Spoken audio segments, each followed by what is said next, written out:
Hey, John.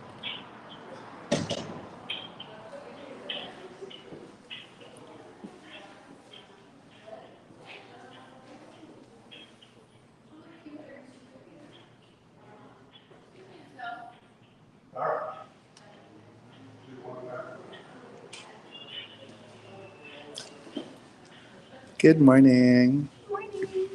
Get out of your way.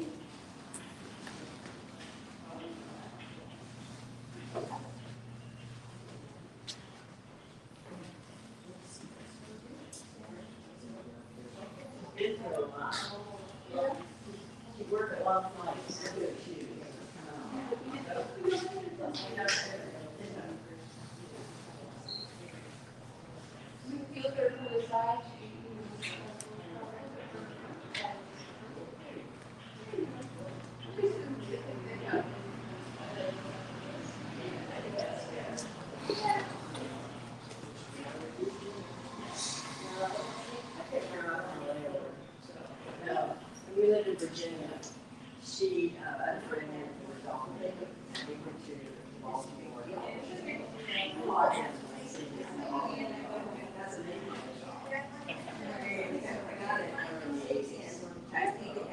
This is when we first went into our uniform, but I, because for years, the stewardess with the caddy to get them on the plane, and meal service isn't leave on time.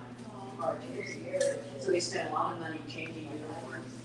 After 1968, they started that job with me and did 4 uniforms, and I think this is right down there, tall hats. But when I graduated in a talk between the two, like a few jets and then props.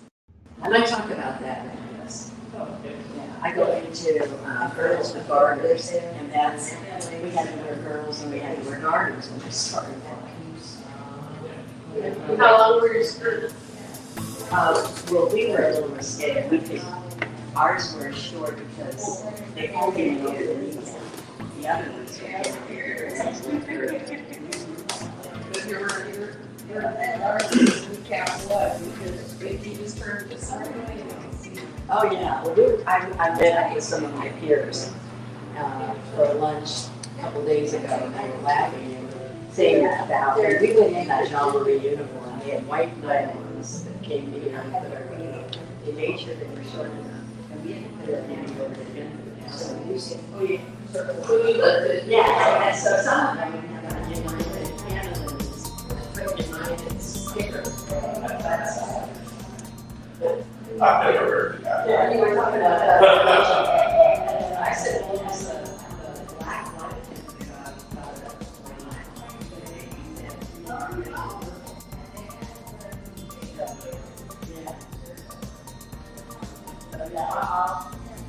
I give a presentation about basically all the seasons.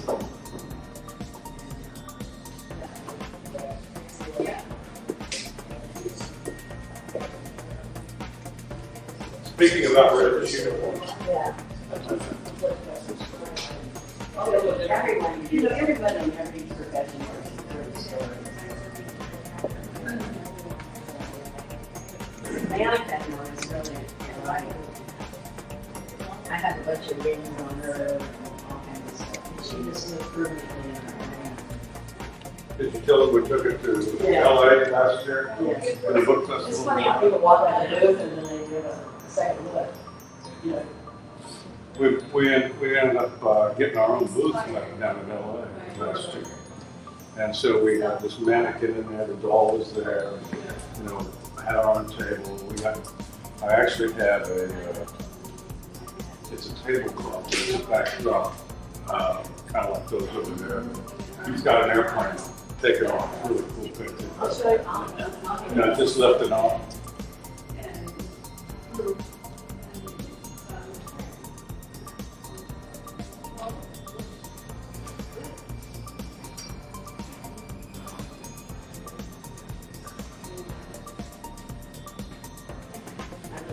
see yourself here.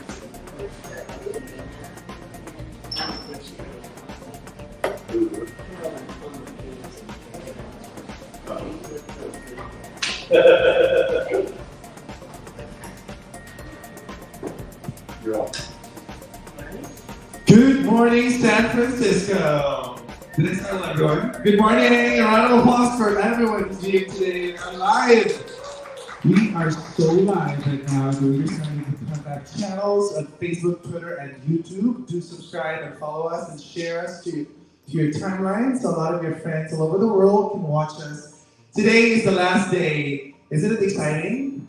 It is as exciting as day one and day two of the book Confab, and I so appreciate everyone's attendance and support that you are showing to our speaking authors today. We have several authors who are going to be here, friends and visitors who are going to show support to their friend authors who are speaking about the inspiration of the stories behind the book. Just like what I discussed with Mr. Clemens earlier, it's like sharing the story behind the story. That's totally making sense. And it comes along with the tagline of ReadersMagnet, which is, we share your story with the world, and hence the book Confab is created. So are you guys excited to hear our first speaker for today? I'm so excited to know who this person is behind me. I mean, there's a doll behind me, and there's definitely a big impact, the story behind this image that will be told to us by our dear friend, who is our first speaker today. Have you guys had a good rest from last night? Oh yeah. Oh yeah, I know it was foggy still, right? It was really cold. I think this morning was a little bit colder. It was a little bit colder. And I know we're concluding the book Confab. I can't believe it's already day 3. We started Friday and now it's already Sunday. And thank you so much for showing your support. Now, without further ado, I'll introduce to you our first speaker. I believe she's been in the airline industry for a long time, if I'm not mistaken, 39 years as a flight attendant, her flight career. She was born in August 1944 in Stockton, California. And she started with United Airlines in 1964 as the youngest in her class, and several other experiences that includes Chicago, Miami, Denver, Newark, San Francisco, and many more. So she's going to tell us about her book, her 39-year career with United Airlines, and the book follows Barbara from her first flight ever through the ups and downs of her career. This is a very interesting story of someone who has been in the sky for some time. Now let's listen to this author who's going to talk us about the inspiration and the book, Turbulent Skies. Let's give it up for Barbara Torture.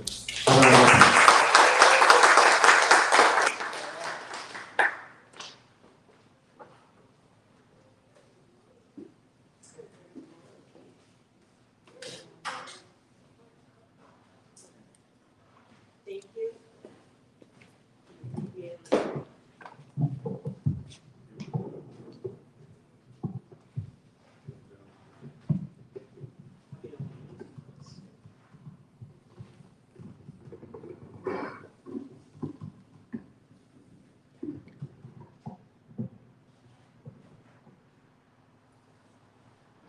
Well, I'm glad to be here, and I've enjoyed ourselves in San Francisco. A little bit about my background. I have an arts degree that I got in 1964, 1 month before I got on an airplane to go to Chicago to go to training, to student training.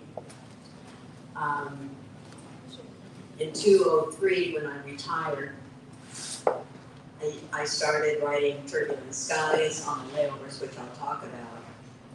But about 6 months into retirement, I took a writing class at Occidental, and it's a UCLA extension. I'd been in school in 40 years, and I ended up getting an A-, and I had a really big head about that. I was in a class with a lot of professionals. I do a lot of talking on my own, even to myself and to the mirrors, and I was very quiet in that class because I was a little intimidated with all of the educated people trying to find a second career. So there I go. Today I'm going to take you basically through Girdles with Garters, which is one of the chapters in the book. And it's me going back to training. After September 11th, the airline industry as we knew it changed drastically, not only for the traveling public, but also for the airline employee, especially the flight crews. The role of the flight attendant, which previously had been the passenger is always right, let him have his tantrums.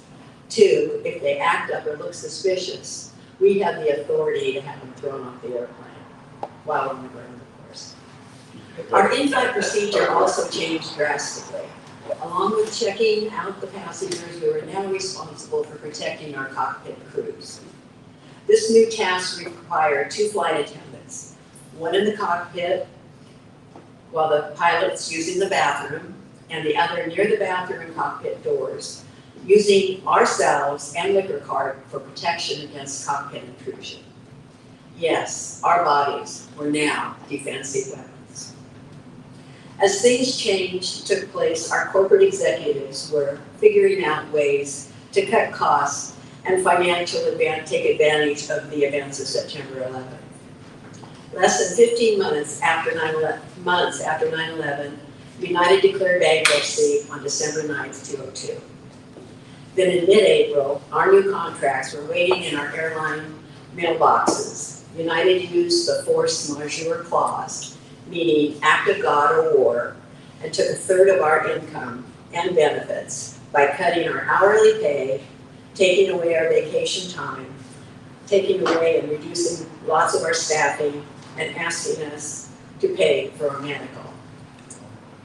In this new contract, our company then promised that if we retired by June 30th, 2003, that they would pay for our medical until we reached Medicare age, and we could keep our small pensions.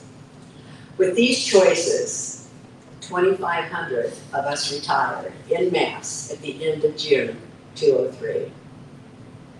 As retirement was approaching, I started writing on my layovers and at home. We only had 2 months. We had a 2-month window from are you going to retire to you're out of here. I wrote topics like why do we hurt, saying goodbye, management versus labor, and all about our recurrent training program. As I wrote, I shared them with my flying partners, and they would say, I feel that way too. Those affirmations were the origin of this first book, Turbulent Skies. After we retired, we found out that our company now wanted us to pay for our medical. Fortunately, our union was able to keep that from happening. So in the summer of 2003, my 39-year career ended, a career I truly loved and enjoyed. Now, I'm going to bring you into one of the articles within Turbulent Skies called Girdles with Garters. Now, I'm going to take you back to that adventure. It was Saturday, July 25th, 1964. That's almost 59 years ago. I boarded my very first jet, a Boeing 720 out of San Francisco, heading to United Stewardess School. I was so excited. I was experiencing my first jet flight, my first airline meal, my first interaction with a real stewardess. I had a feeling though that she didn't think we were really cool. She probably thought we were unsophisticated and stupid, unlike her. And I was. Mindset is everything, and her opinion of herself was extremely high. She taught me a lot on that flight, but mostly not how to be like her. After we landed at Enrique O'Hare International Airport, I knew this was the beginning of my own yellow brick road. I had already experienced San Francisco's domestic terminal, but this airport was gigantic. I was now in the middle of the United States, the farthest I've ever traveled from my home. As we walked down the long concourse of the baggage claim area, I was tired and running on adrenaline. While waiting for our bags, I checked my personal letter from United. This letter was filled with directions, and it told me which door to use to exit baggage claim and where to stand curbside to wait for the gray United bus. Once it arrived, I thought this new adventure would start to wind down, but it only got better as new hires made it to curbside, arriving on different flights from the United States.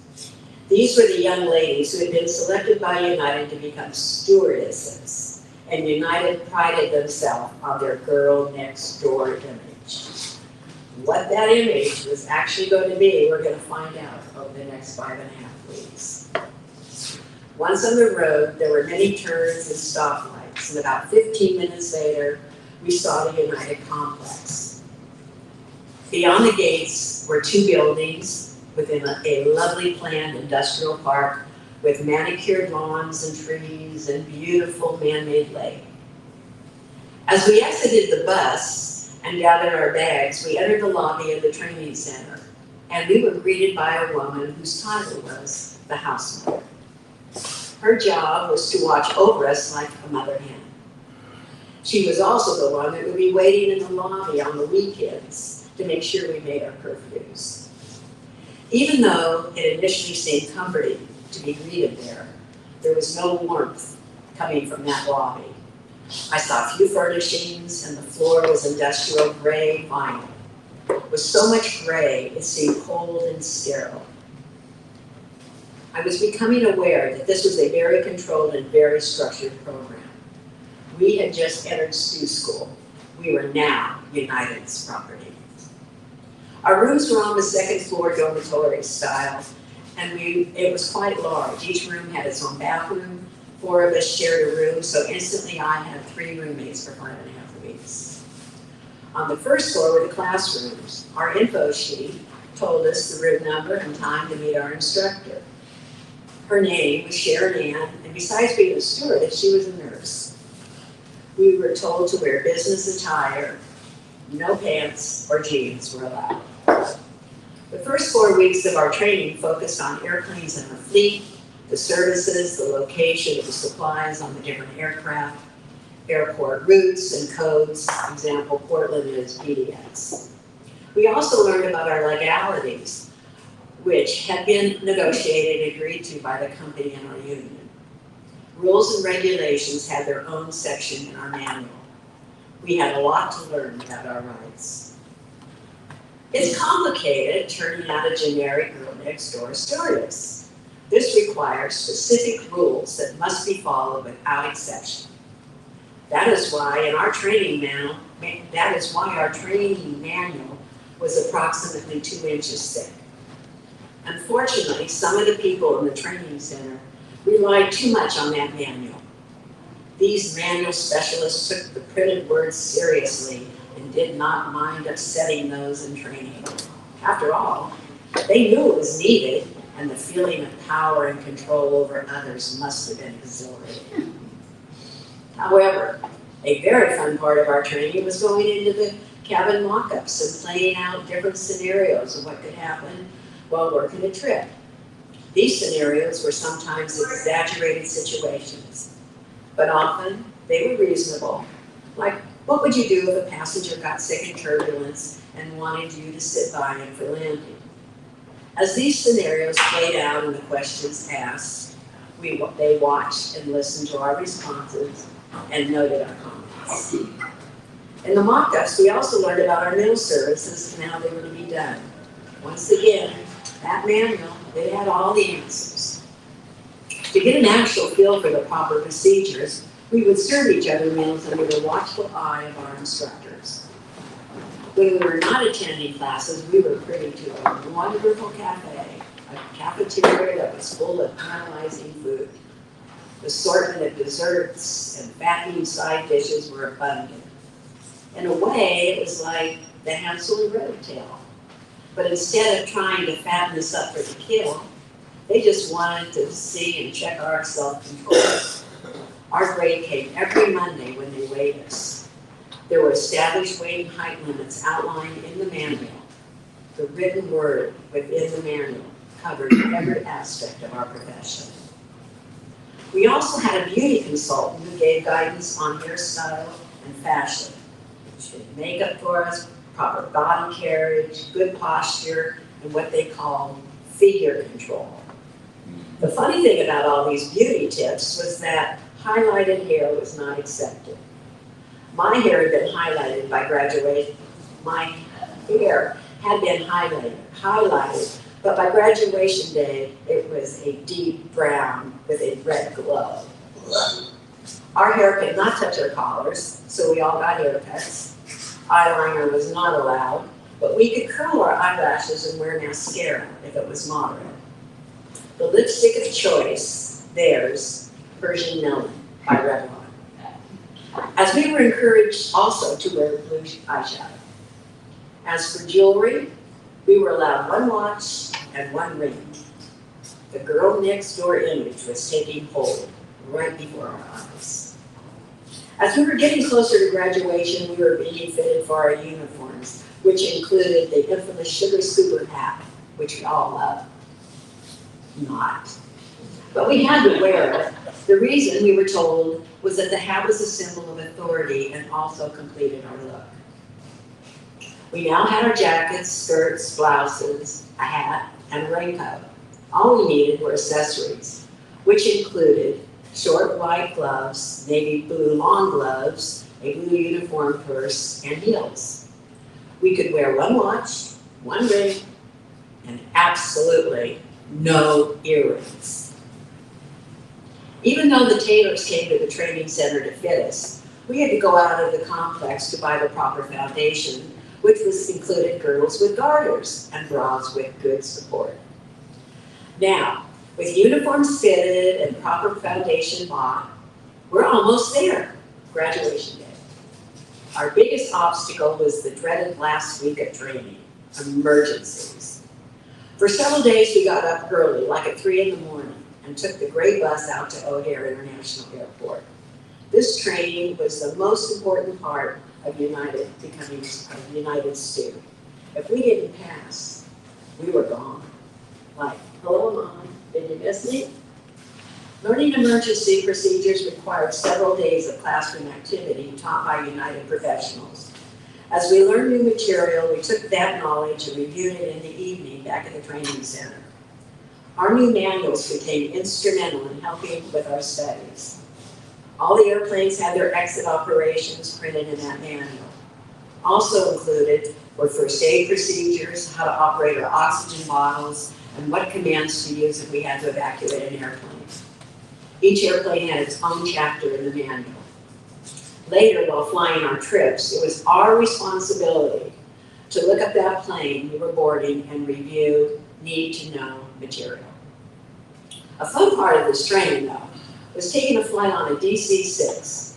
As our class was strapped in, we watched our instructors open a window in flight so we could feel what a pressure loss felt like.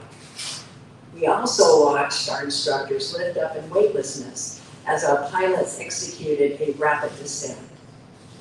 This training program is deeply embedded in my memory. As this exhausting weekend ended, we knew we were just days away from starting an incredible adventure. We 35 were going to leave this nest and fly solo on our own individual paths. We knew that for the next 6 months, we would be on probation, so we better do our best to behave. On Wednesday, September 2nd, 1964, my instructor, Sharon Ann, pinned on my silver wings, which read, Miss Osborne. After the luncheon ceremony, we returned to our rooms, packed up our things, said our goodbyes, and left Elk Grove Village, just 2 miles from O'Hare Airport. For me, I stayed in Chicago for 15 months. I lived near the airport with one of my classmates and was the first out 5 days later on a double Minneapolis turnaround. Because I was the youngest in the class, I had the least amount of seniority. As for girdles with garters, that was a serious matter for the office-bound flyers. Undercover supervisors were sent out on different flights on girdle check patrol. These trips were built into their schedules, these undergarment enforcers who were actually paid to put their hands on our butts. Some were more gentle and kinder than others, Some just slid their hands across our buttocks, while others had a full squeeze and leap approach. If their fingers felt soft but firm, it was time for a write-up. These write-ups were returned to our individual supervisors and placed in our files. When I retired, my file was full of notes saying, "Watch Barbara Osborne, she wears earrings." We have come a long way from the days of appearance checks, but they have been replaced with a lot more serious and more restrictive environment, both on the airplane and in the terminals. Looking back, the harassment we experienced then seemed rather innocent compared to our flying world now. Now, I'm going to read.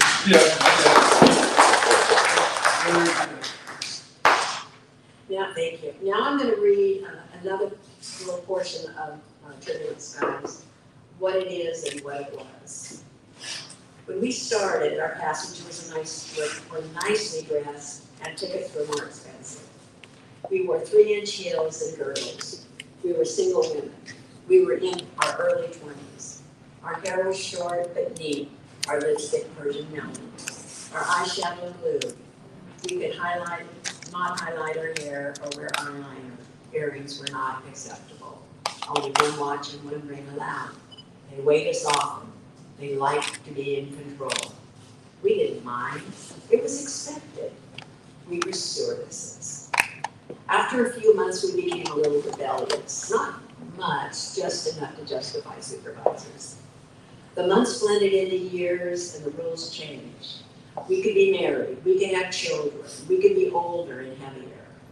Then in the late 70s, men were allowed into our profession. We stopped having cute uniforms, we dressed in Navy. We were now called flight attendants. The years moved quickly. We lived month to month, bidding and trading trips in order to juggle our lives. It was a different way of life, a way to escape personal issues. It was a lifestyle we chose, a lifestyle we will miss. But we must say goodbye to what was and deal with what is. The what is not fun anymore. Okay. On Saturday, September 15th, 2001, I was watching the many tributes, and tributes as in Turbulent Skies, to 9/11 on television. I had just returned from Hong Kong. I was on a layover in Hong Kong in 9/11.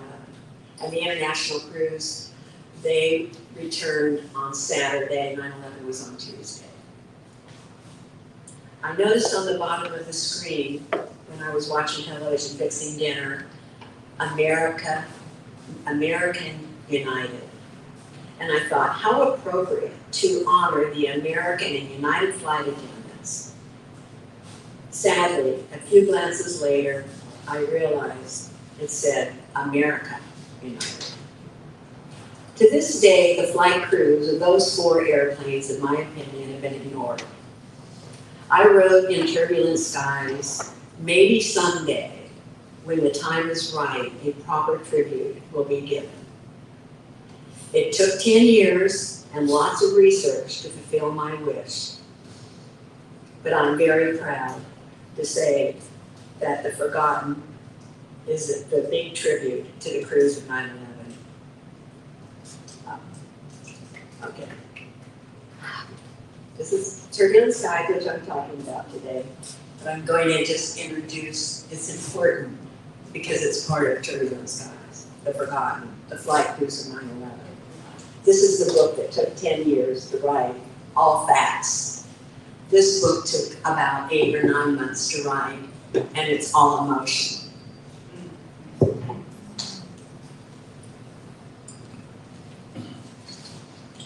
And within this book, I'm going to read, Were There More?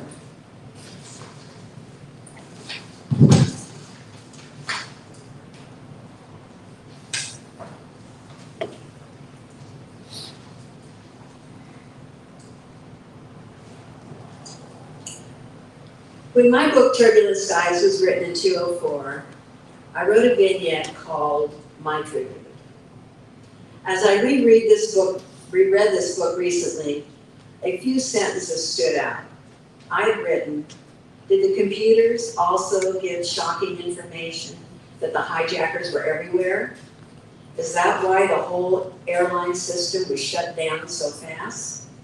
Also, in the last few years, several stories have been told about suspicious Middle Eastern groups on other flights, even as far away as Sydney. On the 10th anniversary of 9/11, some of the FBI investigating files were released, as well as interviews with the crew members. They became public. With that happening, here are a few stories that I found extremely intriguing. On May 15, 2001, the front page story in the Wilmington News Journal featured Carol Timmons, the first female general appointed to the Delaware National Guard. Interestingly, Timmons was the co-pilot on United Flight 23 on September 11th. This flight was out of JFK in New York, and it was a 767 with an 8:30 departure. She recalls that her flight had already left the gate, but was several minutes late departing. The plane was taxiing for departure when they got word that the airport had just shut down. They were also told by United Dispatch to protect your cockpit door, bar your door. Timmons remembers that as the captain grabbed the crash axe, she started barricading the cockpit with the suitcases and flight bags. As they were doing this, they announced on the PA system that the airport had just closed and they would be returning to the gate. After this announcement, the first class flight attendant called the captain telling him that 4 young Middle Eastern men sitting in first class became agitated and they heard the flight had canceled. The location of these men is significant because they were in first class, just as the other hijackers had been on the flights. Once they returned to the gate and the door was open, these men fled into the terminal, leaving behind unclaimed bags that contained Al-Qaeda documents, box cutters, the copies of the Quran. Days later, Timmons and the crew repeatedly were questioned by the FBI, but the findings of these interviews were never shared with the public. General Timmons is convinced that if the airport had not shut down when it did, that they would have been the next hijacked plane. It was extremely important that they closed the 3 New York airports at 9:17, 9 minutes before the national group stop order, which occurred at 9:26. That was the national one. It was 9:19 when Flight 23 was told to cancel their takeoff. Why was it that Flight 23 was not mentioned in the public version of the 9/11 Commission report? Do I have any questions? I have a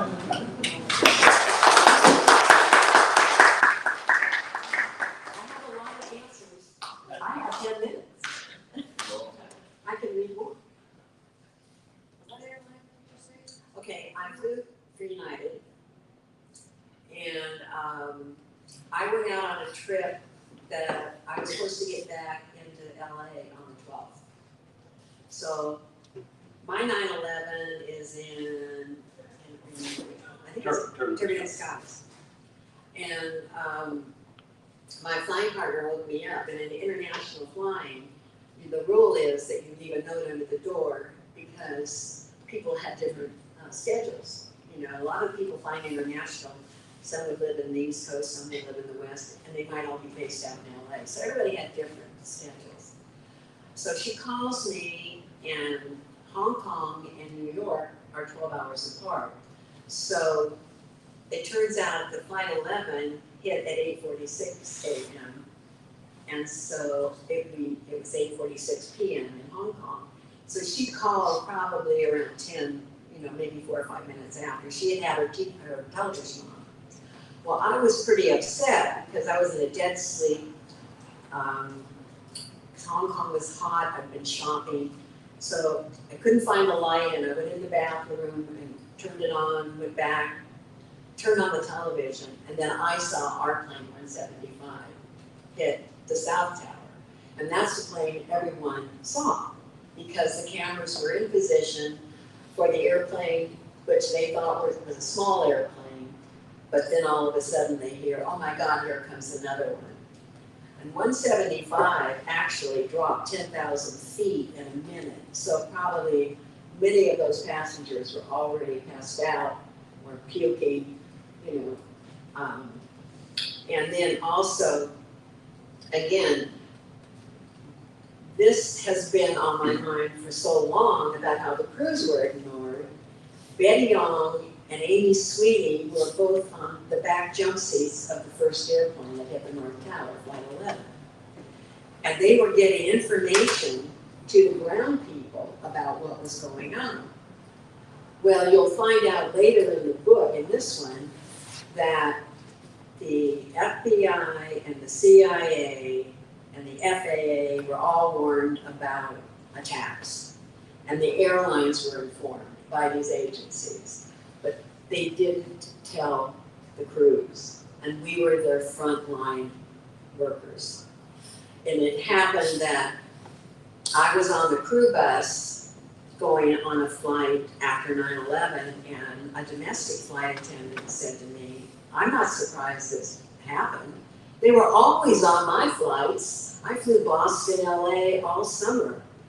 And they had their little metal suitcases, and they were stocking the flights. They were finding out.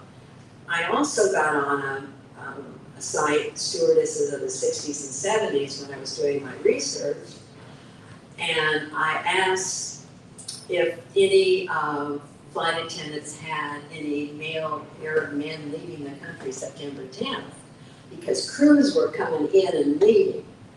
And they just said, how did they put that? They scared them. This one said, I had many of these hijackers on my flight, because when the list came out with the faces of the hijackers, most of these people that were working these coast trips, either it was Delta, or it was American, United, they, for over a year or so, they were tracking the flights. They were checking out how we interacted with the cockpits and all of that. So, you know, that was really, really interesting about that. And with Amy Sweeney and Betty Ong talking on these flights, they were telling the people that on the ground that already knew that information and didn't share it with us. So that's why in 59 minutes the fields closed down, because they said this is the attack. But one thing about The Forgotten, it's got 24 pages of references and it's only 188 pages long, and that's why it took me 10 years to write it. It's got a lot of deconstructions. Yes? Oh, okay. You know what? I have 5, but I'll start with 1. Okay, so what, if any, differences did you discover between the United Airlines and other airlines, either during your training or once you started serving?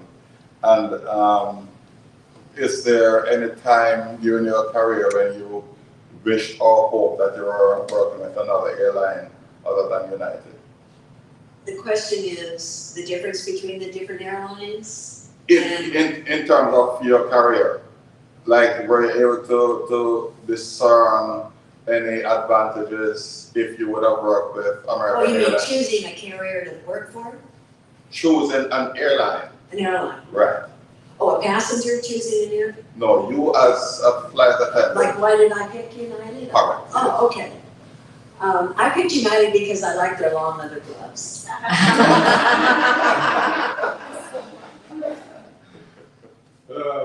would like to say that you're either a writer just for who you are or you're a good citizen when you went to writer's school, because that is very emotional, very well, and I really enjoyed it.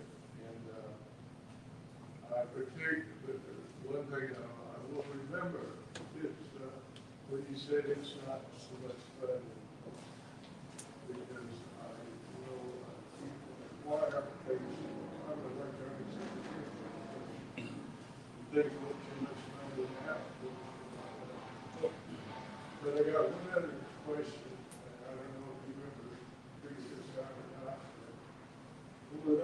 long career, you know how many miles you created in a year?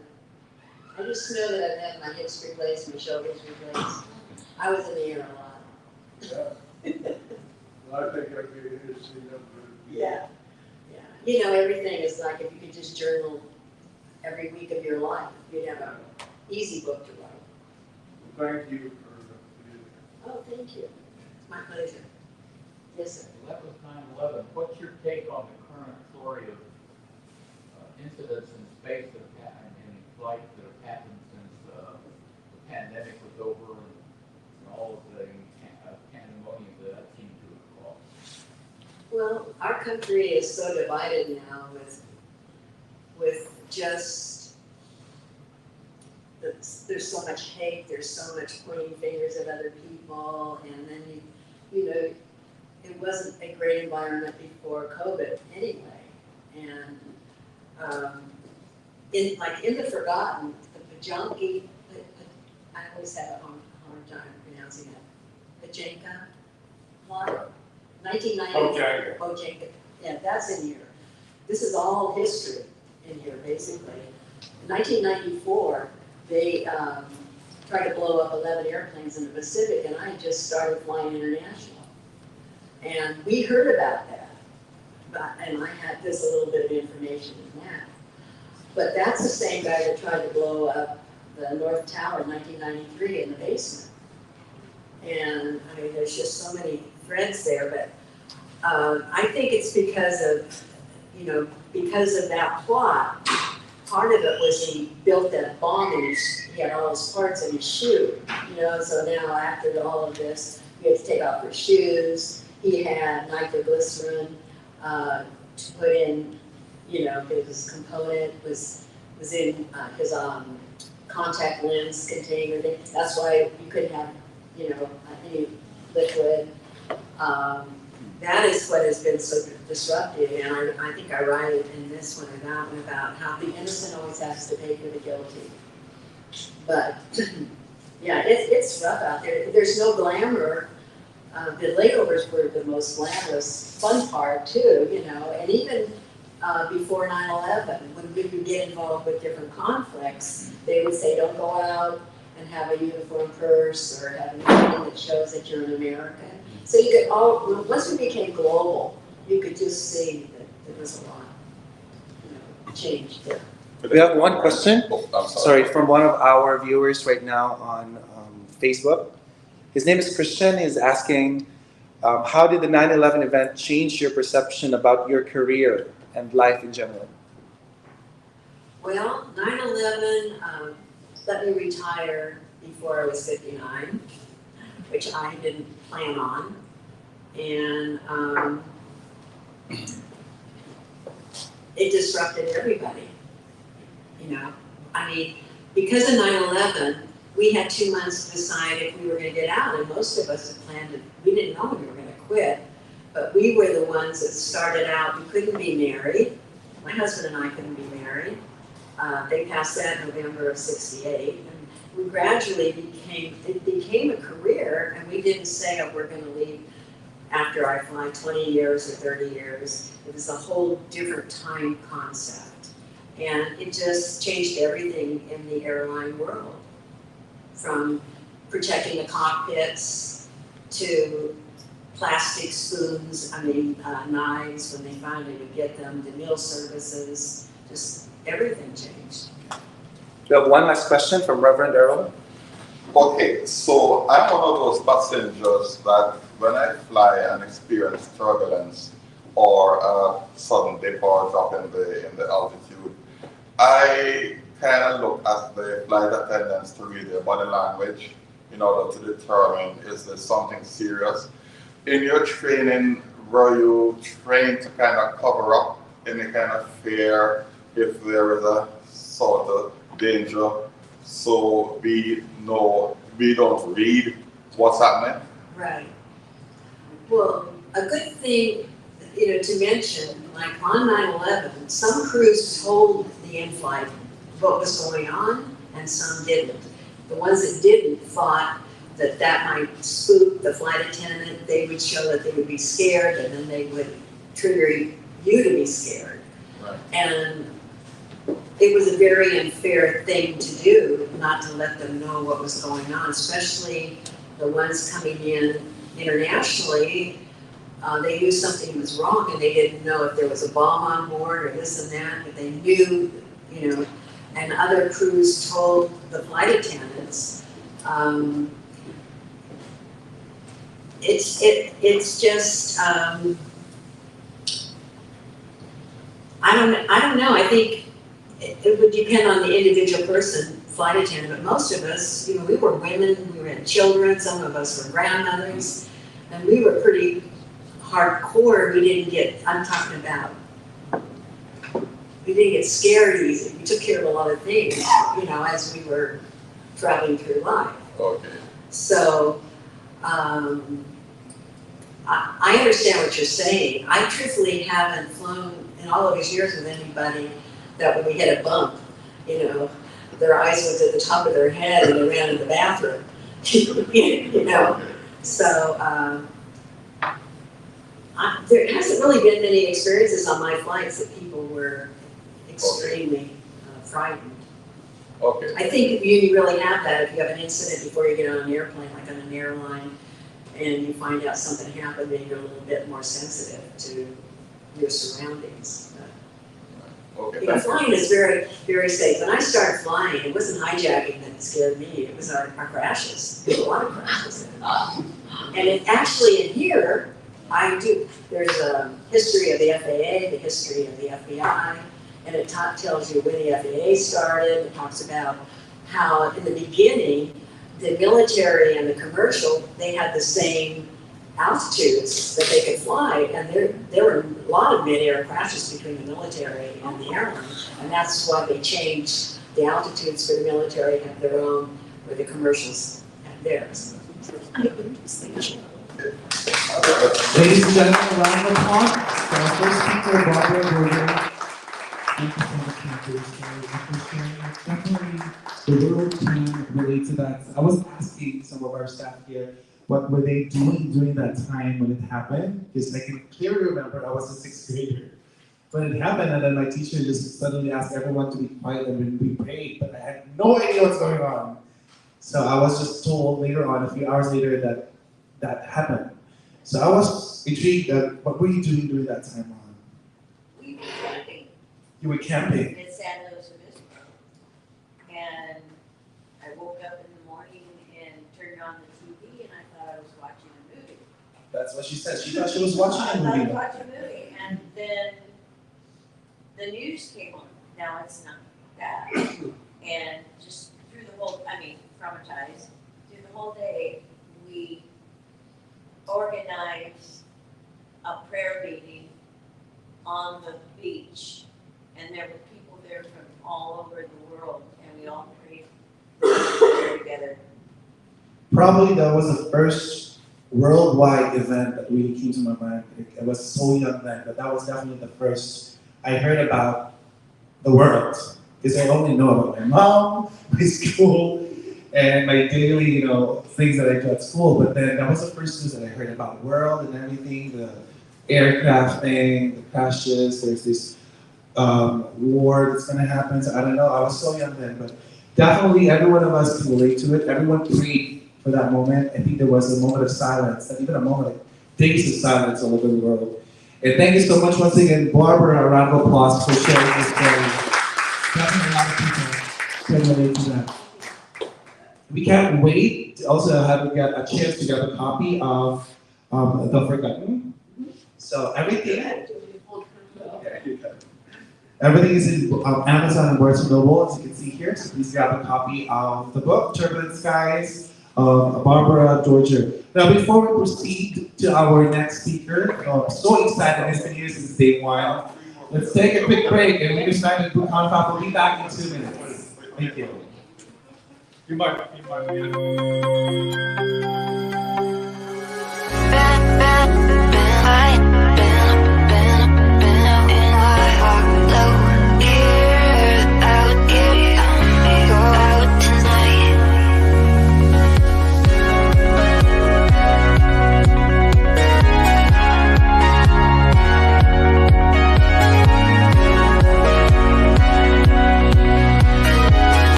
personally have had great success with your company. My books have had great success with your company.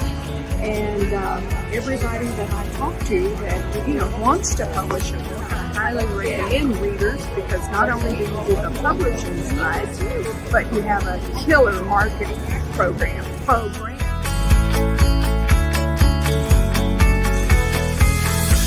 It's been exciting. Met a lot of people of different walks of life. Everyone has been very, very friendly.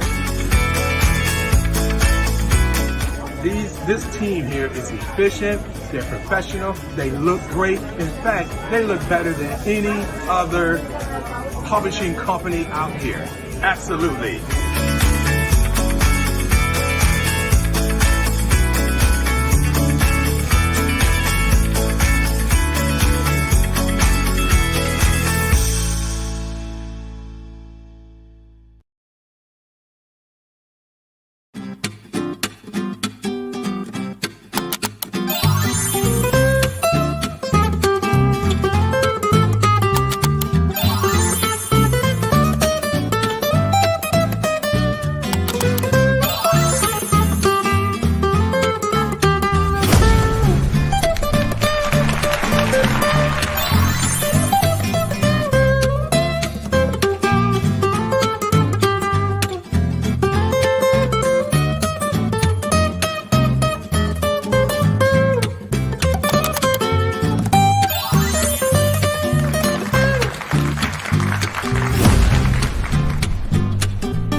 To ask your questions, and I'll course you through our speaking authors.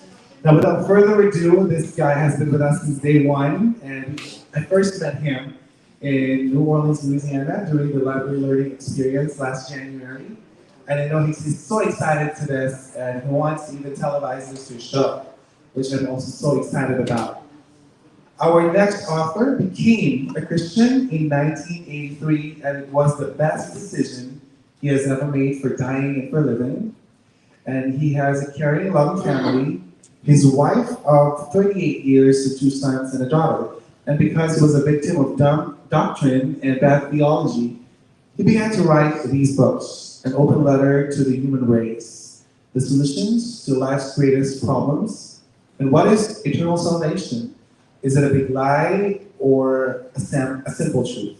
Ladies and gentlemen, to talk us about his book, What is Eternal Salvation?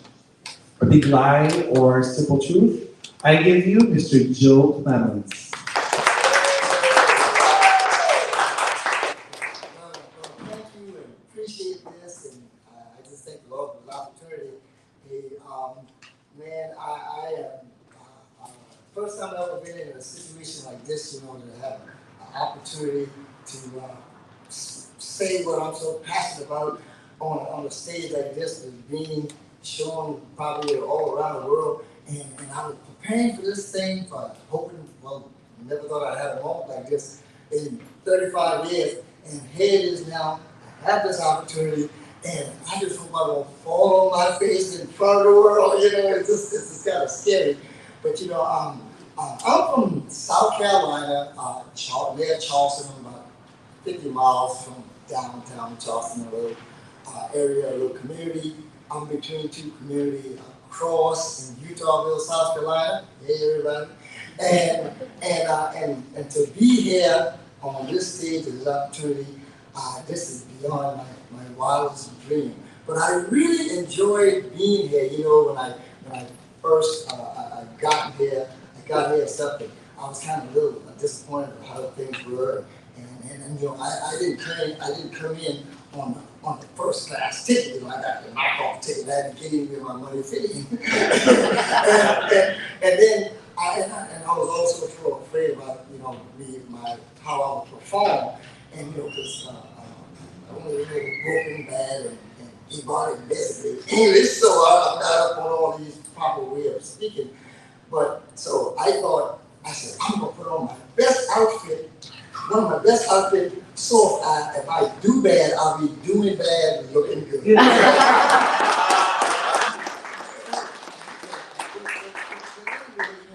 I really do appreciate this opportunity of being here this weekend and listening to people tell the story. And it's so great to know the stories behind the story. It just makes it so much more interesting, and you can really, you know, want to, it's great. And so I love this. I think that he should work on a second way more, getting the stories behind the story. But all that leads me to this, the purpose that I'm here. You know, if I go to this thing about, you know, why I wrote my book, you know, why I wrote my book. And like he said it in the thing, I wrote this book out of default.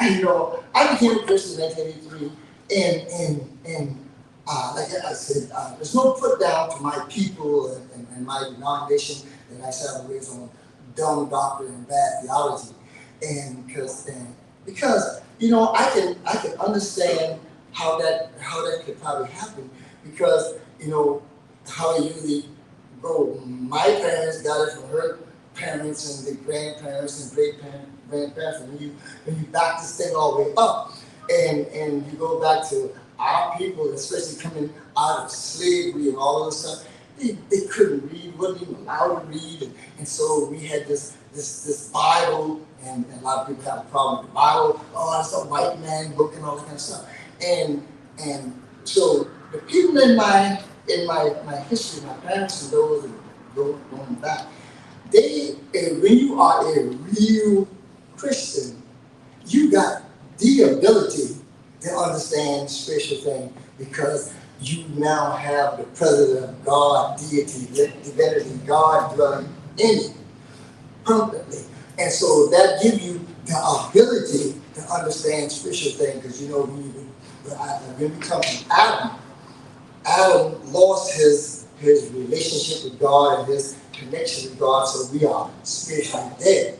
But when you become a Christian, you are spiritually alive, and you have an antenna now, so you can read and get spiritual understanding, but it takes work.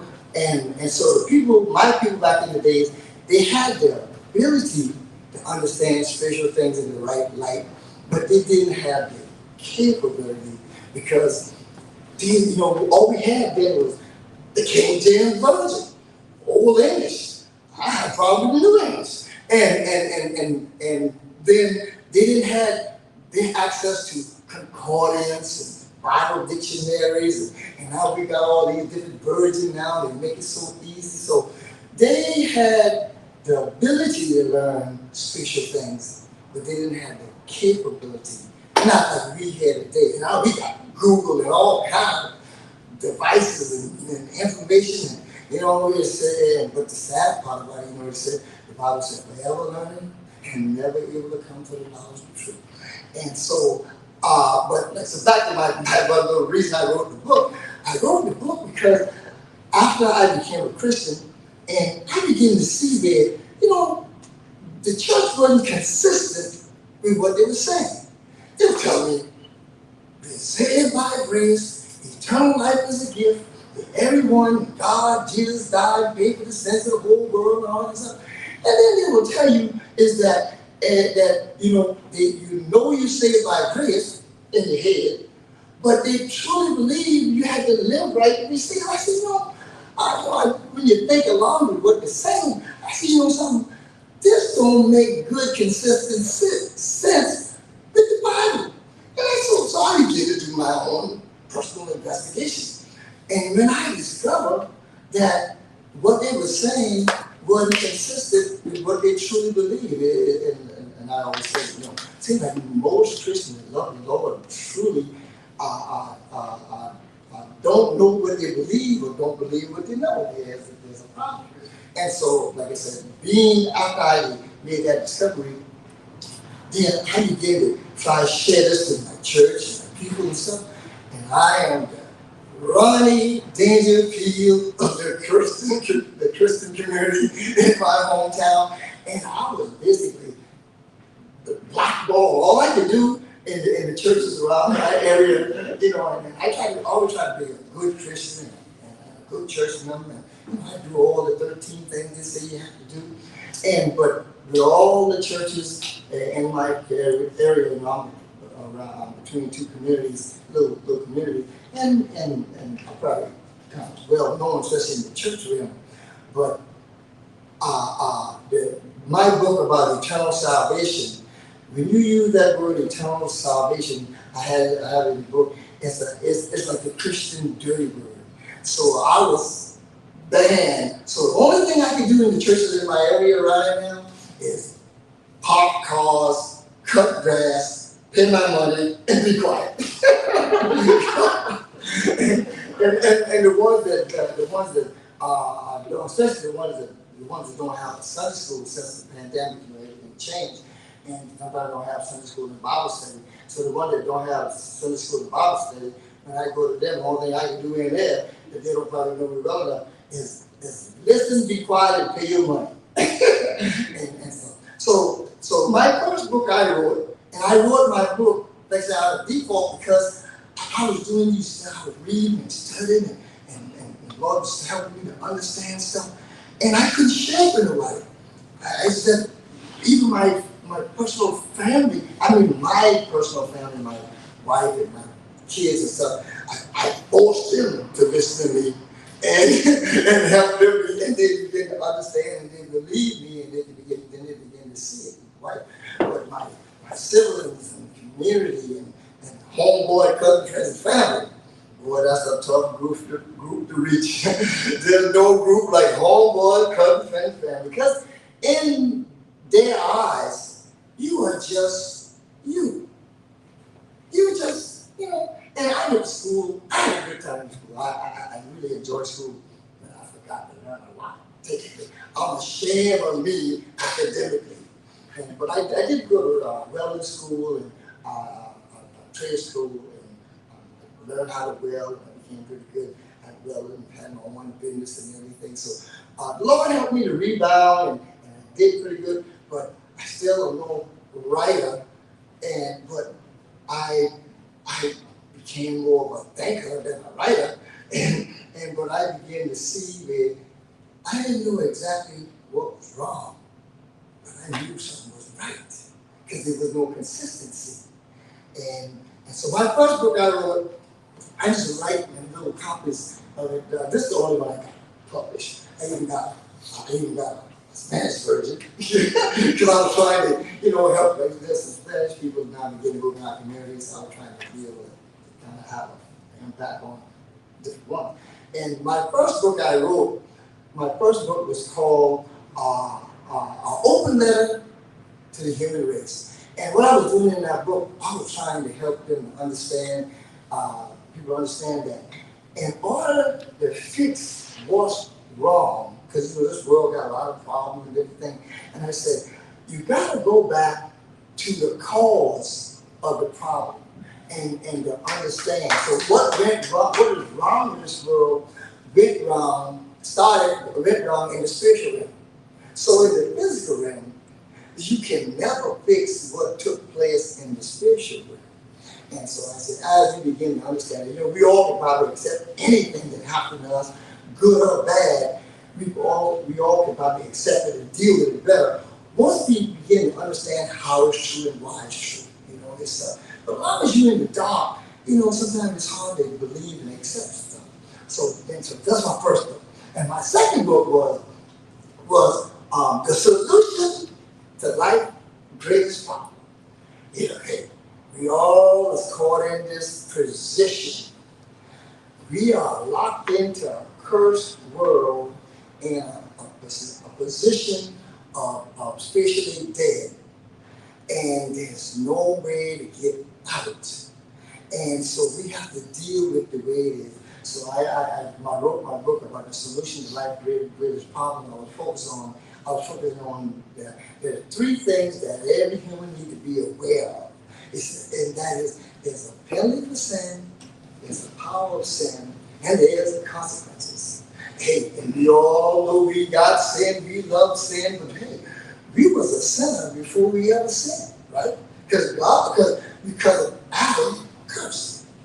But God already come up with a way, He gonna work it out, He gonna fix it. That's why I feel that the greatest book, the greatest word in the world after you realize that there's a creator is salvation, and the most important word in the world, because no matter how much you think you know God, love God, serve God, follow God, trust God, believe in God, all that might be good for your self-esteem and pride and your eulogy. When you die and you go to the funeral, sometimes you almost want to look at the casket to see if the guy who they're talking about is the same fellow you know. Because we gonna send you off nicely with all kind of accolades, but we might be sending you off with flying colors, but we don't know where you're going. And so, but the only thing can change your eternal destination is God's salvation. That's why I put the word salvation. When you understand there's a God, the next most important word in the world got to be salvation. And like I said, I stumbled over this default, like you kept reading. So then, like I said, so my second book, like I said, was that there's a penalty for sin, there's the power of sin, there's consequences. So I was trying to get men to look at those different things. And the third book, this on got published, was what is eternal salvation? A big lie, a simple truth. Until you understand how something is true and why it's true, you probably have a problem with it. And salvation is probably the number one divider of Christianity. Because when you start talking about once saved, always saved, you run into all kind of problems. See that in the Christian faith, and I'm going so far ahead of myself. In the Christian faith, there's only three theological positions you can take. Basically, you believe in free grace, which is once saved, always saved, eternal salvation. The next theological position is lordship salvation. They said, well, they believe salvation is eternal. But when you accept Christ as your Savior, you've got to make Him your Lord. And that's not the criteria, according to the Bible, to get in the everlasting life, because it's going to be a gift, it's going to be free, it's going to be instantly, permanently, and eternally. Yeah, at the very moment you believe and receive God's Son, so anyway, so the reason I think that my book, this might be a little biased, I enjoy everybody, all the things that taught. It was so educational to me about a lot of things, because I learned one thing from the guy, I think this guy Billy was here the other day, and he said, you don't brag about what you don't know about. I guess you don't write about what you don't know about, you don't talk a lot about what you don't know about, and you can't get excited and animated and dogmatic and emphatic and all this stuff about stuff you don't know about. But when you move from the faith to believe to know, it puts some kind of stamina in you, and boldness in you, and confidence in you. I hope I stay humble, because I try to be humble. I am humble. I am. Like I said, I'm the Rodney Dangerfield of the Christian community. and so I'm just grateful for this opportunity. But the better understand and accept almost anything, it do help a whole lot when you can begin to understand why it's true and how it's true. So if we look at mankind as a whole and humanity, how to understand what happened. Now, we all know the story about Adam and Eve and how Adam sinned and all this stuff, and then Eve was all caught into this position that we can't get out of. And because this took place in the spiritual realm, then guess what? We are powerless to deal with situations and things in the spiritual realm. So in order to go back and try to get a better understanding of how to fix it, you got to go back to the spiritual realm. And the other thing is that we are born and we are in this position, we are spiritually dead. So how do you get out of a spiritual dead position to deal with a spiritual problem? And that's why there's a thing called the miracle of the new birth. And you know, God is so fair. You know, and because I know one time in the Bible, I read the Bible where it said that Abraham asked God, it said, will not the God or the creator of all the earth do right?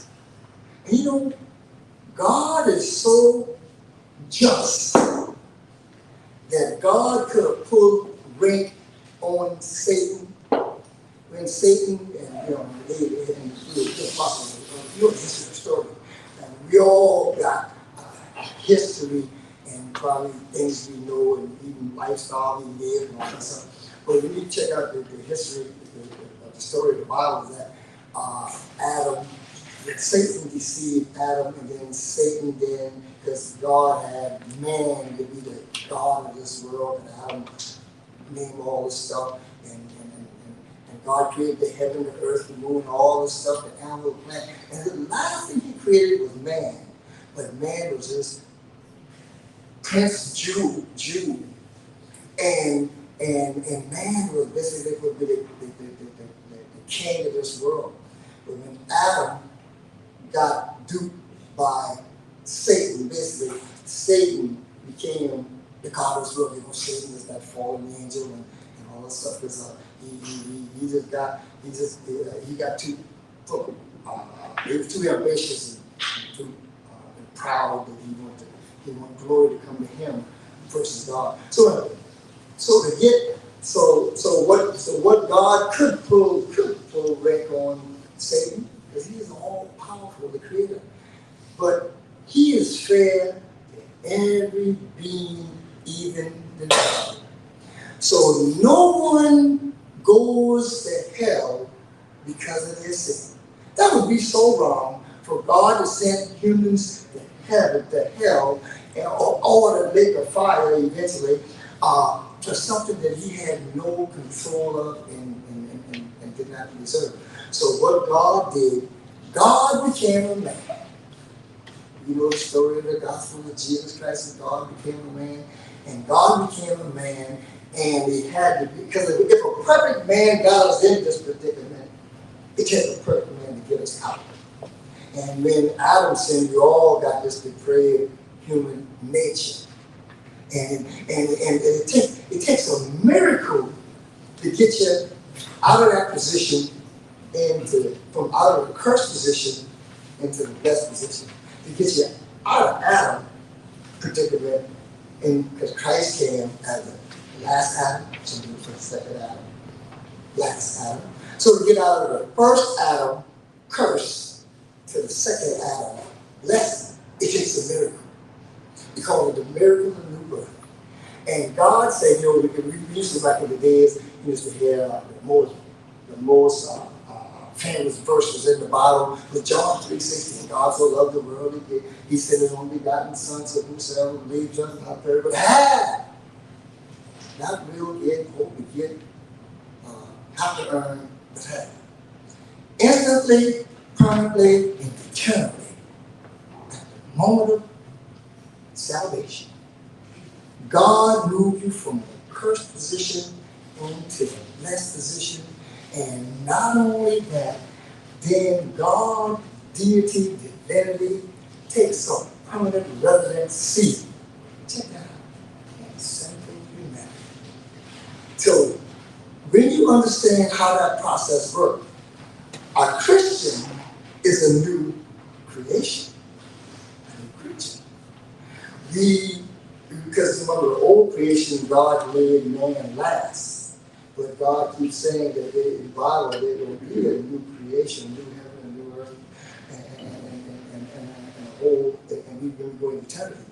But we are the first fruit of the new creation. I'm talking about the last will be first, and the first will be last. And that's some deep stuff. I didn't understand it, but the way I kind of comprehend it.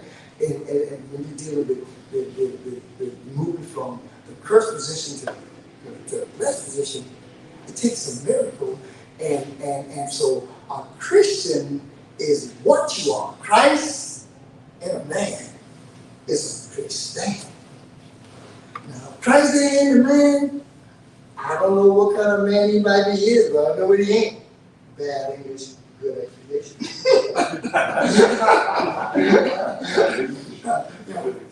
And so I was going to have a little program one time after the pandemic. They started having these virtual Bible study and different things like that. And so one church had the courage. They allowed me to teach my book to his congregation. So I would tell them, I said, I might don't know what you are until you accept Christ and get God's salvation. I said, but I know what you ain't. You ain't a saint. You know, I said, a Christian is what you are. How you live, how you act, it doesn't only show what kind you are. Just like a sinner is what we are before we ever sin. And how sinful we become depends on us.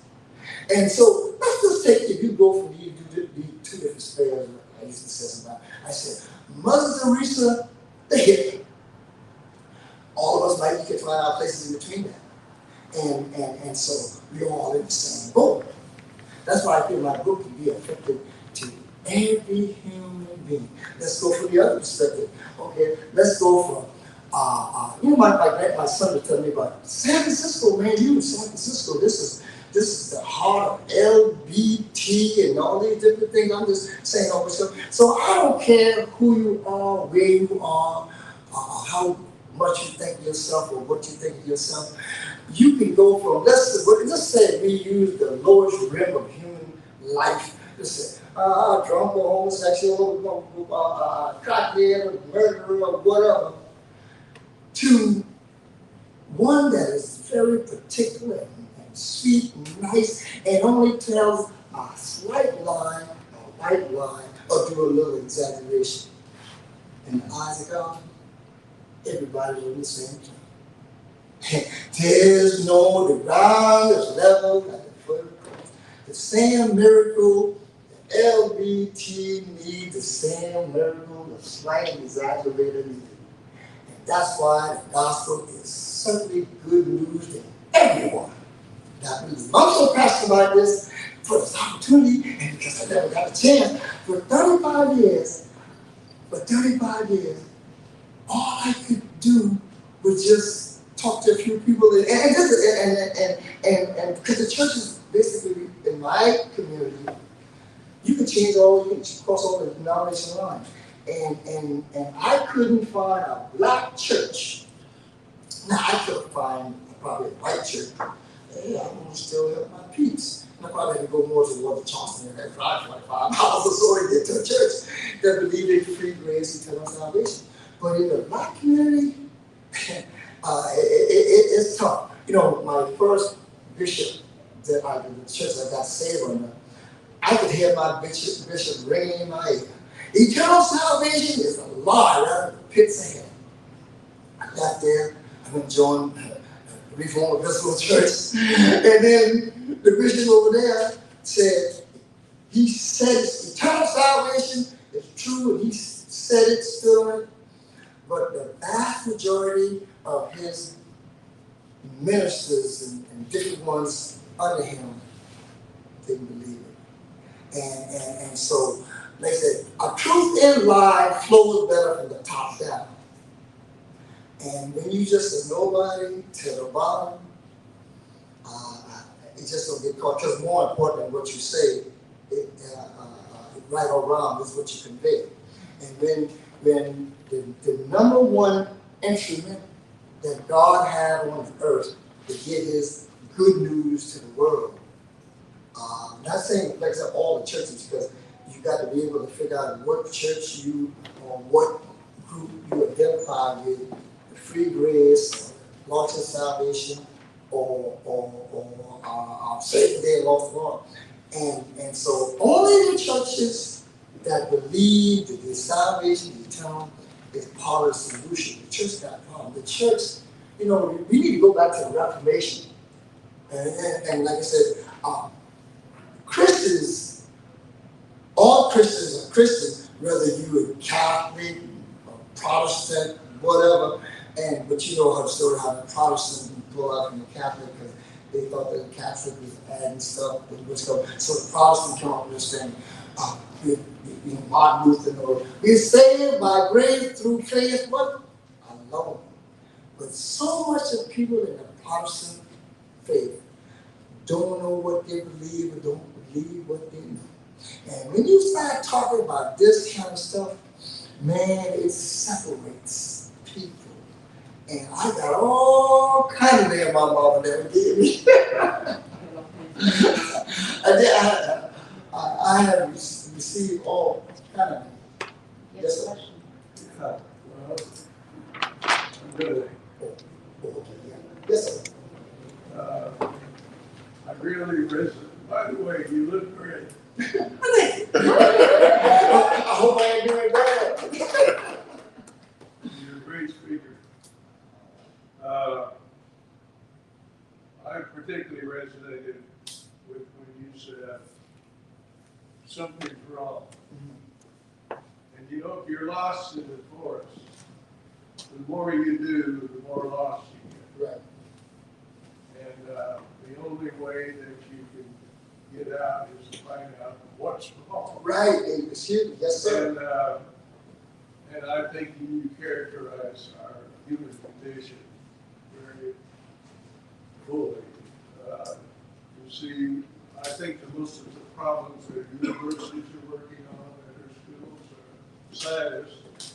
They're trying to solve symptoms. Right. There's a deeper issue here. And that's the thing. God made human in his image, and God is a spirit, and we have a spirit. That's why when someone dies, we go to the casket and we look, we say, he gone. But he hadn't gone, he's right there. Yeah, you said you're saved by grace. Right. You see, well, the Spirit understands that. But we live in a world in which we're told to be good. And it's kind of a trap. Right. And that's the thing, that, like I said, the number one supporter of the true gospel is the church. And at the same time, the number one hindrance of the true gospel to the world is the church. And because, like I said, if you and that's why it's important to figure out what church you're in, and don't let all your understanding of your spiritual position be in your pastor head, your neighbor head, or ex, whatever head is good for you to get an understanding of your own head.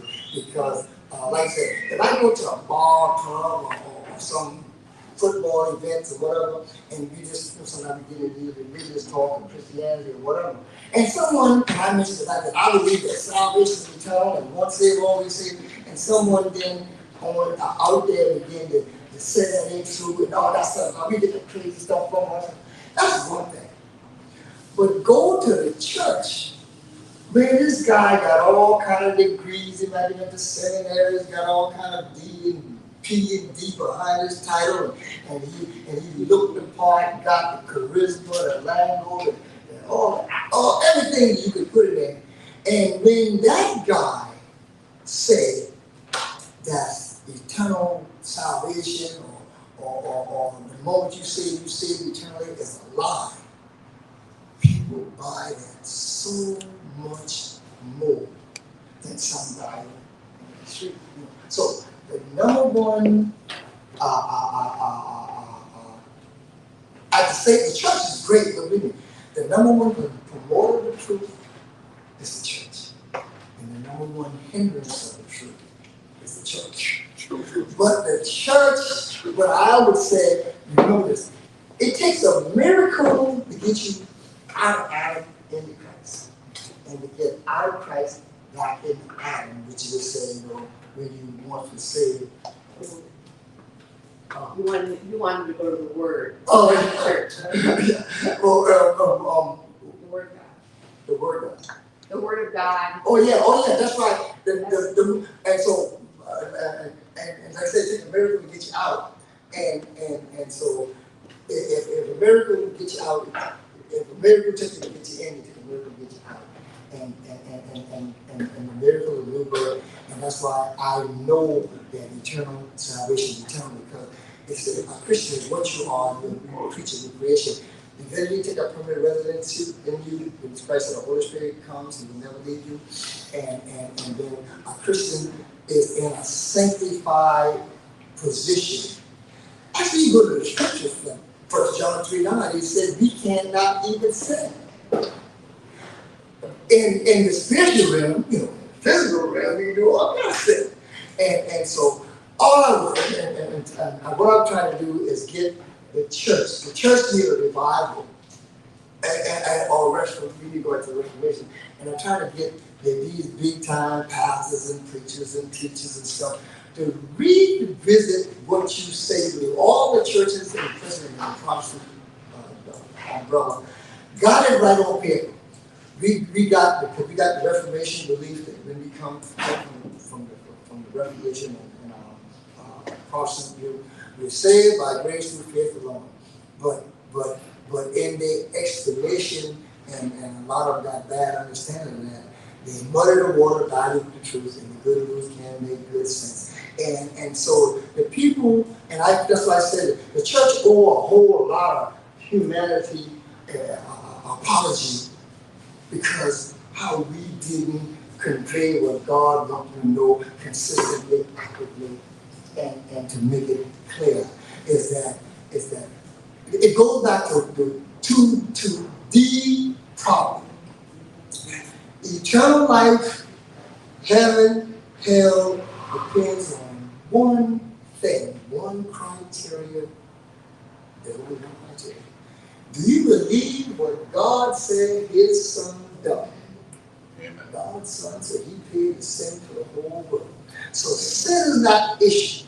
Because every human, even out there, how long you live right, how right you live, and how long you live right don't have anything to do with it, because still you haven't reached the level of sinlessness. So even your little slight exaggerations of your wife is a lie. And so God is saying He didn't pay for all of that. The only criteria, do you believe what God said His Son done? And when you believe and you ask God to send His Son into your heart, you are instantly, permanently, and eternally salvaged. Guaranteed. Because your guarantee is the presence of God in you, called the Holy Spirit. And the problem then, do you believe God or you believe basically the creator of lies is Satan. Satan is the author of lies. And so Satan ain't no joke. Remember that. Satan duped a third of the angelics in heaven that knew God. Just imagine you was an angel. And you ain't unfollowing Satan rebelling against God. On top of that. So Satan ain't no joke. And if he can maneuver and outsmart and dupe angelics, what do you think we humans have? What kind of chance we have? So that's why I said the criteria for everlasting life and changing your predicament and situation and with the Creator, from spiritually dead to spiritually alive, you need to believe the Creator. And because Satan is the number one creator of religion. God gave mankind one religion, and I do appreciate the Jews and God and the relation that God gave mankind was Judaism, and God chosen people, the Jews, and the Jews. When you read the Old Testament, the Jews, even from Adam and Eve, they were looking for a seed, a savior, and all through the Old Testament, they were looking for their Messiah. And when the Messiah came, the vast majority of the Jews rejected the Messiah. And I don't understand how that could happen, but we Gentiles better be glad he did, because if Christ didn't get crucified on the cross, his blood paid the penalty for all our sins, how would we get the opportunity and get everlasting life on the curse? I'll leave that up to God on how that happened. So, but we got to follow God and how it would. History, reality, and prophecy. All. History, reality, and true reality. And history tells us that what God done in the Jewish nation. Reality tells us that now we are in the church age, and no matter if you are a Jew that love the Lord, or a Gentile, or whoever you are, or whatever you are, in order to get in the family of God in this era or dispensation, you have to get in the church. And the only way to get in the church is putting your faith in what God's Son said he had done. And okay. Well, hey, thank you. Appreciate it.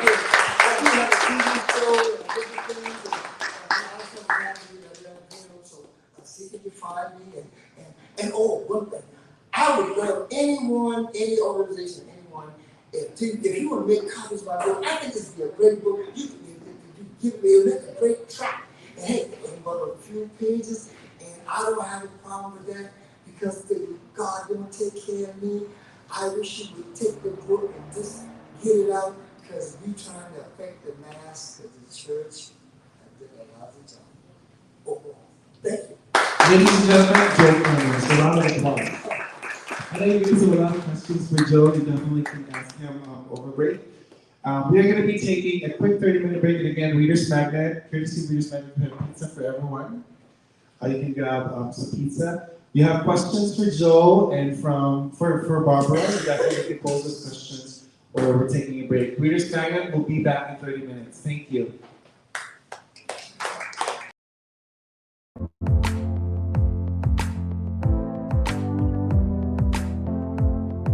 Thomas McLaughlin earned his Bachelor of Science degree in Morehead State University at Morehead, Kentucky. In 1979, he completed his master thesis in geology at Eastern Kentucky University in Richmond, Kentucky. Then in June 1980, he joined the U.S. Department of Labor Mine Safety and Health Administration. He stayed with his agency as a geologist and coal miner inspector for 28 years, collecting plant fossils in the coal mines and outcrops in southwestern Virginia. For approximately 26 years, he taught introduction to geology courses at colleges in Cumberland, Kentucky, and Vice Virginia. He started out geology as a rock hound collecting rocks, minerals, and fossils. By the end of high school, he decided to become a geologist and attended college. His parents insisted that he leave home because it was overtaken by rock samples. During high school and college, he practiced lapidary work, making jewelry from minerals and rocks. Currently, he's teaching as a coal miner trainer and serve as a coal mine safety consultant in Northern Virginia. This book is a picture guide to fossil plants and a few fossil marine organisms found in close association with the coal measures in the Central Appalachian region. The fossils are sorted by groups, and the specimen sampling site locations are listed by coal seam horizon and geographic location.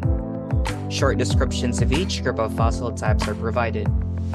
This publication has been designed with amateur rockhound as well as virtual guide for the more advanced collectors. Explanation of the different groups of plants in as close to layman's terms as possible. Fossils have excited people for a long time, but for about 400 years, the term was used to describe almost anything that looked like it had organic origins and was dug up from Earth. Fossils is defined by paleontologists as any object that represents the presence of a former life, as the term also applies to the preservation of various trace fossils, such as animal trackways and coprolites or fecal pellets. By convention, use of the term is generally restricted to remains that are older than 10,000 years. The study of fossilized plant remains is called paleobotany. Understanding how plants inhabited the Earth throughout geologic time allows a paleobotanist to begin to piece together the history of the plant kingdom. Fossil plants come in a variety of shapes and sizes that vary throughout geologic time. Examining and identifying species that lived millions of years ago allows us to glimpse into ecological and therefore evolutionary occurrences.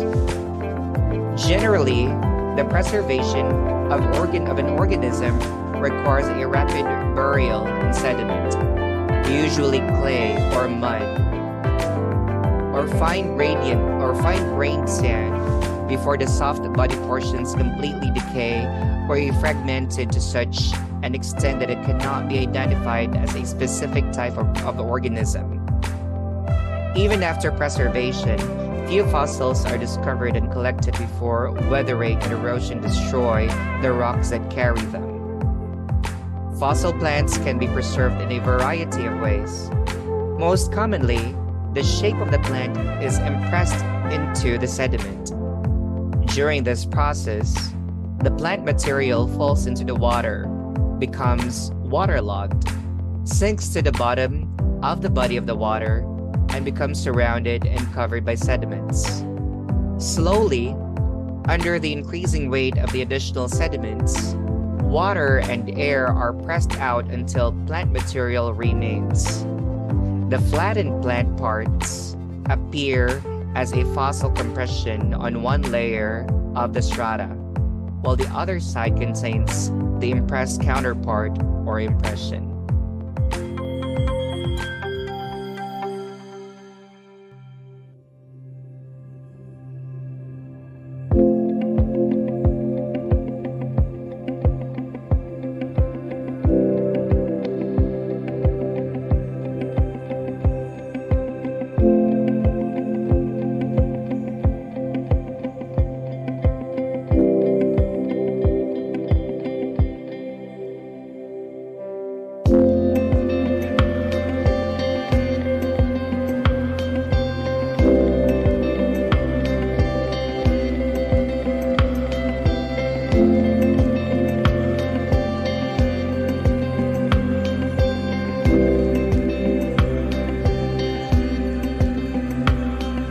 First time, yes. Yeah. It's been pretty good. There've been quite a few that are actually interested in the geology or had geology too. And that's therefore, of course, they're interested in the books. And hopefully they'll pass that on to their friends too that might be interested as well.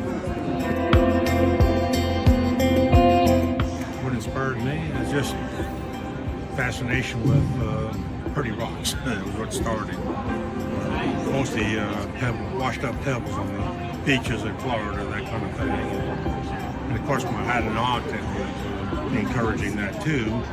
So it just kept being continued, and she was nurturing it too.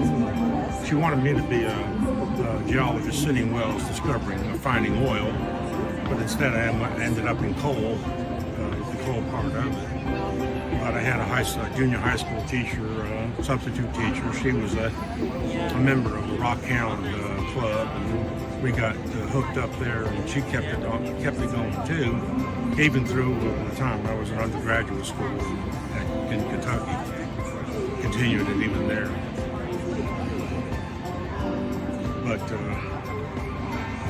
it's just that I think my parents too just figured I was destined to be that as well.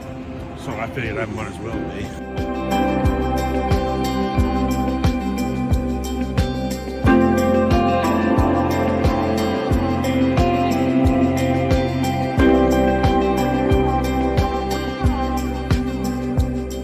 Pennsylvania is the state. Pennsylvanian is the geologic term for the age of the rocks the fossils are found in.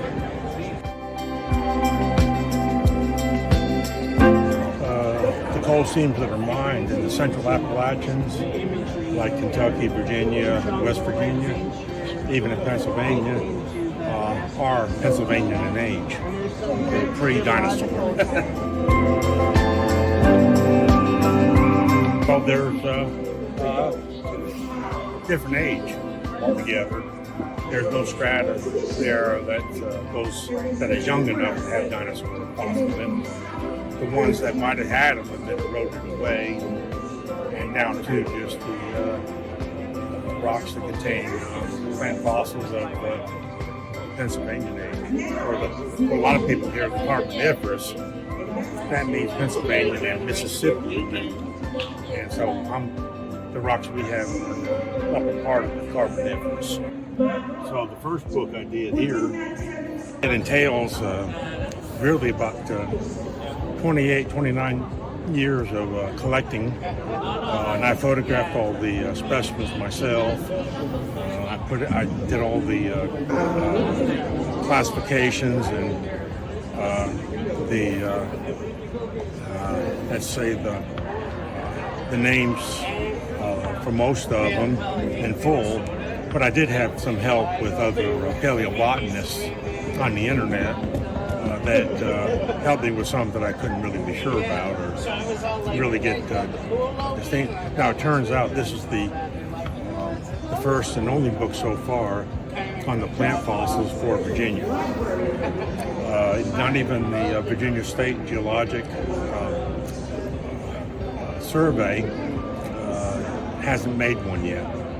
West Virginia, Illinois, Kentucky, and all these other states had it, and I said, well, we can't have Virginia being left out. So then pretty much after I retired from MSHA as an inspector, I started working on this one, and it contains more Kentucky fossils, but also, Virginia fossils, but also some more Virginia fossils.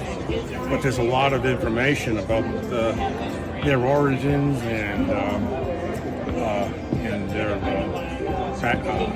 characteristics, so to speak. The last one I've done was probably the most expensive to do because although I had now all of these are in color, full color, and so are the fossils. Pictures are in color, best I could do. Some of them were actually black, and I couldn't do anything with that, but they are colored. A lot of the diagrams that I used here, I had them commissioned by an artist. He was a 3D artist in Thailand. Same thing.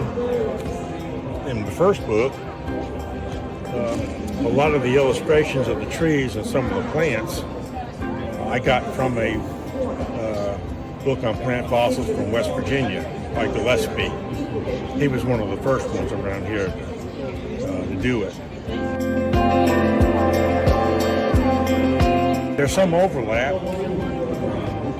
because it has to be, because you can't really look at one part of it without having to include another part.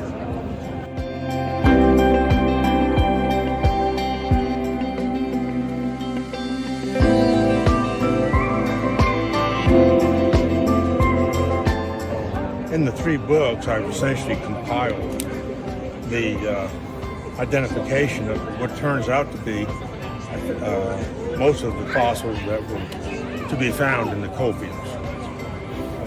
And before that, I had to look I had to search all kinds of different references myself and some ancient manuscripts and that sort of thing.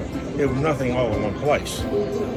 So, and also, a lot of the coal miners would take fossils home, give them to their children, and then they would take them to school and do show and tell. Well, I wanted a little bit more for them to look at and to be able to explain a little bit more than just say it's a plant fossil. They don't have to use the entire name of the fossil. I grouped them and have group names for them. So all they have to do is match it up. Like and classes. Say, yeah. So they can say it's a seed fern or something else.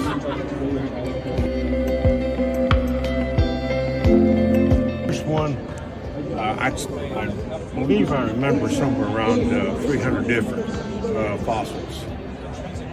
This one had close to 200 or so, and this one's maybe a little less than that, maybe about the same. I identified them by different coal horizons, and by the geographic location that I found them. And I also included where I could, the longitude, latitude coordinates for the location. And on this one, actually, I wish I'd done it together too, but I didn't think of it. Like on this one, though, in the back, I went ahead and took each site and listed the fossils I found at each site at different locations. Because there may be somebody out there, doing some research and they want to use that as a reference of some sort for what they're working on maybe. But through ReadersMagnet, we set up a website. My email is thomasf53@msn.com, and the website is tfmclaughlin.com. So that's how you can, and it has the a way to order how many you want and which ones.